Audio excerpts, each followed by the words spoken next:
আসসালামু আলাইকুম ভিউয়ার্স, আজকে তৈরি করে দেখাবো আলু দিয়ে পটল ভাজি। তো চলুন দেখে নিই কীভাবে খুব সহজে পটলের ঝুরি ভাজিটি তৈরি করে নেওয়া যায়। তো এই জন্য এখানে আমি প্রায় আধা কেজি পরিমাণ পটল এরকম চাক করে পাতলা করে কেটে নিয়েছি। দেখুন এরকম পাতলা করে নিয়েছি, চেষ্টা করবেন এরকম পাতলা করে কেটে নিতে।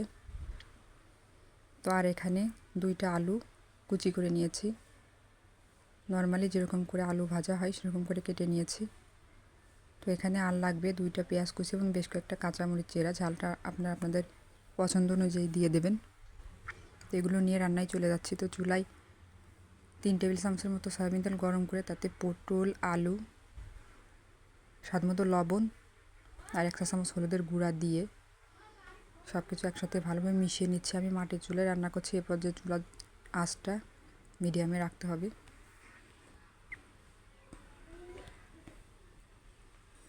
তো আগে থেকে যে পেঁয়াজ মরিচটা কেটে রেখেছিলাম ওইটাও দিয়ে দিলাম, দিয়ে এখন সব কিছু একসাথে ভালোভাবে মেশাতে হবে। এতে কোনো প্রকার পানি ব্যবহার করা যাবে না। তো আমি আরও 1 চা চামচ হলুদের গুঁড়া দিয়ে দিলাম, আমার হলুদের গুঁড়া একটু কম মনে হয়েছিল।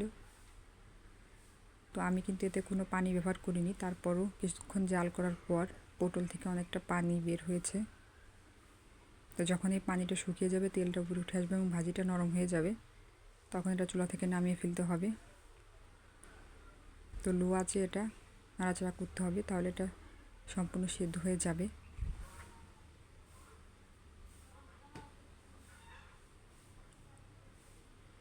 তো কিছুক্ষণ পর পর এরকম নেড়ে চেড়ে দিচ্ছি লো আঁচে। এটা কিন্তু হাই হিটে জাল করা যাবে না, তাহলে পুড়ে যাবে। তো লো আঁচে আস্তে আস্তে নাড়াচাড়া করলে ভাজিটা হয়ে যাবে। তো আমার এই ভাজিটা প্রায় হয়ে গেছে, অনেকটা কমে গেছে।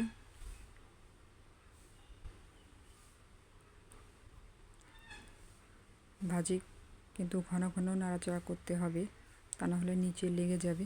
তো আমার এটা হয়ে গেছে, এখন এটা পরিবেশন করে দেখাচ্ছি। তো গ্যাস তৈরি হয়ে গেল খুব সহজে পটল দিয়ে আলু ঝুরি ভাজি। এটা খেতে কিন্তু বেশ সুস্বাদু হয়। তো রেসিপি ভালো লাগলে প্লিজ চ্যানেলটি সাবস্ক্রাইব করবেন, পাশে থাকা বেল বাটনটি ক্লিক করবেন। তো আজ পর্যন্ত দেখা হচ্ছে অন্য কোনো রেসিপি নিয়ে। সবাই ভালো থাকবেন, আল্লাহ হাফেজ।